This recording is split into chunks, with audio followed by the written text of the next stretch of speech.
Pernahkah kalian menonton video live shopping di TikTok? Seperti ini, atau ini? Di era digital, belanja online tidak lagi sekedar memilih produk dan menekan tombol checkout. Kini, konsumen dihadapkan pada fitur live shopping yang memungkinkan penjual dan pembeli berinteraksi secara langsung. Melalui live shopping, konsumen dapat melihat produk secara real time, menyaksikan cara penggunaan, serta mendapatkan penjelasan langsung dari penjual. Interaksi ini membuat proses belanja terasa lebih personal dan meyakinkan. Selain itu, kehadiran kolom chat dan respons penjual secara langsung memberi ruang bagi konsumen untuk bertanya dan mengurangi keraguan sebelum membeli. Ditambah dengan penawaran terbatas seperti diskon dan promo selama siaran berlangsung, live shopping mampu menciptakan dorongan untuk segera melakukan pembelian. Fenomena ini menunjukkan bahwa live shopping tidak hanya berfungsi sebagai sarana promosi, tetapi juga berpotensi membentuk minat beli konsumen. Oleh karena itu, penelitian ini digunakan untuk melihat bagaimana pengaruh live shopping terhadap minat beli konsumen. Sekarang, mari kita lihat perspektif dari dua narasumber tentang bagaimana live shopping menciptakan perubahan sosial di era modern. Halo Lisa. Halo. Halo semuanya, nama aku Kirani dari Sosiologi 24. Dan kalau ditanya aku pernah apa enggak berbelanja di live shopping, jawabannya pernah banget. Sebenarnya kalau misalnya itu baru kayak mungkin dari sebelum kuliah ini kayak semester 1 itu baru mulai ikut-ikutan nontonin live, entah itu di Shopee atau di TikTok. Tapi biasanya TikTok sih. Aku biasanya sering banget tuh live TikTok dan mulai kayak beli-beli itu ya semester 1 itu sih. Kalau kayak dulu-dulu tuh Berarti kamu prefer lewat live TikTok ya daripada Shopee? iya, aku jujur kalau misalnya Shopee jarang, tapi kalau TikTok sering banget. Kenapa kamu lebih sering pakai TikTok? Sebenarnya ini nggak tahu sih itu personal atau enggak ya, tapi aku tuh nggak terlalu suka layout Shopee. Kayak nggak tahu kenapa layout Shopee itu sangat amat bikin pusing, kayak apa sih desain home page-nya gitu-gitulah pokoknya, dan nggak tahu kenapa Shopee sering lag di HP aku. Jadi kalau misalnya TikTok karena ya sekalian nggak doom scrolling juga kan dan lain-lain, jadi kayak aku ngerasa ya sambil nonton video TikTok sambil tiba-tiba ada live terus kayak oh ya udah kan bisa berjalan minum air. Asik, shopping. Pokoknya mulai dari yang TikTok live itu, TikTok live shopping itu dimulai berarti tahun lalu ya? Sekitar tahun lalu 2024an ya. Mulai dari situ aku suka belanja lewat live shopping sih.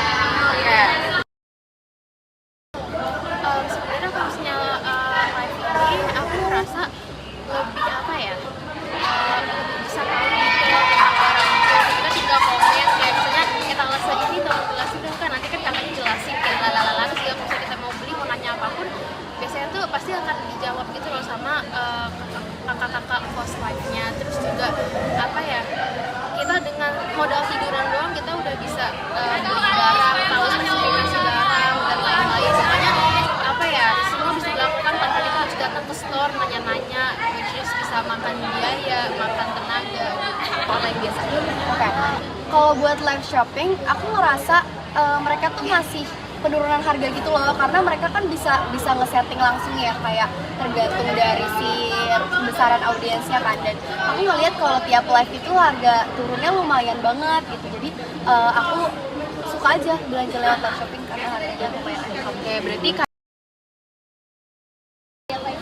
biasanya sih jadi lebih tertarik ya, tergantung host live-nya sih. Kalau misalnya host live-nya itu sesuai apa sih kayak tipe aku gitu, yang dia ngejelasinnya enak dan apa ya skill marketingnya bagus itu, biasanya aku akan stay dan bisa aja tertarik. Yang tadinya aku nggak mau beli bisa aja aku jadi beli, karena kadang aku kalau misalnya lihat live itu kan kayak kapan banget live kan, biasanya live kan diskon gitu dan bisa langsung nanya-nanya juga. Jadi ya gitu. Jujur ada macam-macam jenisnya sih. Kalau misalnya live shopping itu yang live-nya adalah kayak orang tua yang udah lansia, yang kakek-kakek, aku tuh biasanya nge-check out karena kasihan, biar dia dapat komisi. Terus tapi kalau misalnya yang kayak emang udah lagi muda-muda dan heboh, aku tuh suka karena biasanya mereka ngejelasinnya tuh kayak detail gitu loh, dan kalau ditanya mereka ngejawabnya cepat gitu. Kalau misalnya tanya gitu sih udah. Oke. Kalau fitur chat, karena biasanya kan chat itu dipakai buat penonton ya, yang nanya-nanya gitu, kayak kak lihat tanggal segini kak, BB ini, TB ini, belinya apa gitu. Jadi kalau bagi aku fitur chat ini nggak terlalu sih, karena yang aku fokusin ya close life-nya yang lagi jualannya gitu. Tapi ngebantunya ya buat aku nanya-nanya gitu. Tapi kalau misalnya kayak dari segi apa ya, aku jadi pengen beli atau enggak, itu lebih ke close life-nya dari isi dari Aku pribadi tuh terbantu karena lewat komen-komen itu tuh nggak cuman orang-orang nanya tentang produknya, tapi banyak juga orang-orang yang ngasih testimoni real tentang si produknya, kayak mulai dari seberapa cepat produknya sampai, terus kayak bahannya gimana, terus kayak kalau misalnya makanannya sesuai ekspektasi atau enggak, dan lain sebagainya. Dan komen-komen kayak gitu tuh ngebantu aku untuk semakin yakin juga mau check out barang ini apa enggak. Terus kenapa?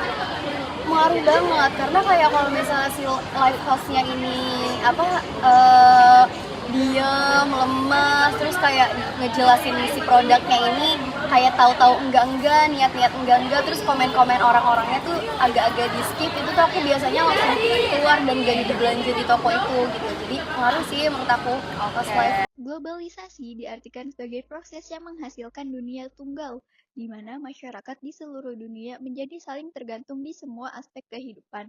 Omai pada tahun 1990 menyebut globalisasi sebagai dunia tanpa batas. Di bidang ekonomi, globalisasi telah menjadi perhatian besar bagi kalangan pebisnis, khususnya dengan kemunculan pasar-pasar global dan berbagai teknologi yang menyertai. Salah satunya adalah live shopping. Perusahaan-perusahaan kapitalis yang sangat kuat akan selalu berupaya memperluas ekspansi pasar. Contohnya brand Adidas dan Pop Mart yang turut menggunakan live shopping. Ekspansi perusahaan besar tentu saja akan memasuki negara-negara lain yang dianggap cukup potensial sebagai tempat mengembangkan modal. Salah satunya adalah Indonesia. Nah, menurut Baudrillard, ia menyatakan bahwa kemampuan konsumsi setiap individu adalah berbeda. Dalam pandangan Baudrillard, masyarakat konsumsi menjadikan konsumsi sebagai gaya hidup, bukan sekedar aktivitas ekonomi. Live shopping merepresentasikan kondisi ini dengan sangat jelas. Produk yang ditawarkan tidak berdiri sebagai barang fungsional semata, tetapi dikemas sebagai tanda sosial. Contohnya, simbol tren, gaya hidup, dan partisipasi dalam budaya digital. Live shopping mendorong konsumsi berbasis hasrat, bukan kebutuhan. Baudrillard menegaskan bahwa dalam masyarakat konsumsi, kebutuhan bukan sesuatu yang alamiah, melainkan diproduksi oleh sistem produksi dan komunikasi. Live shopping berfungsi sebagai medium produksi kebutuhan dengan cara membingkai produk sebagai wajib punya, kesempatan langka, atau ikon gaya hidup kepada konsumen.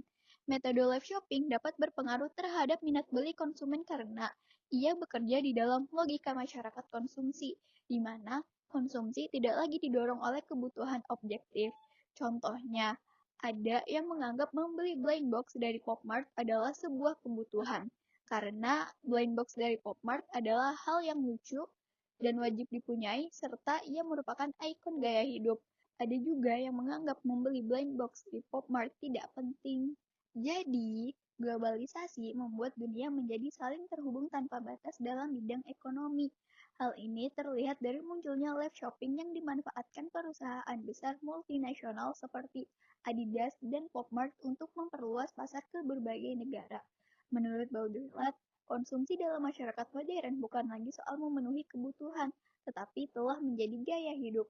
Live shopping mencerminkan masyarakat konsumsi karena produk tidak hanya dijual berdasarkan fungsi, melainkan sebagai simbol tren dan gaya hidup. Konsumen tidak sekedar membeli barang, tetapi ikut dalam tontonan konsumsi yang penuh interaksi, diskon, dan terkesan penting. Live shopping juga mendorong konsumsi berbasis hasrat dan bukan kebutuhan. Kebutuhan dibentuk oleh sistem produksi dan komunikasi, sehingga suatu barang bisa dianggap penting oleh sebagian orang seperti blind box Pop Mart, meskipun bagi orang lain tidak. Dengan demikian, live shopping meningkatkan minat beli konsumen karena konsumsi menjadi tindakan simbolik. Yang dikonsumsi bukan hanya barang, tetapi juga makna, citra, dan rasa kebersamaan dalam budaya digital.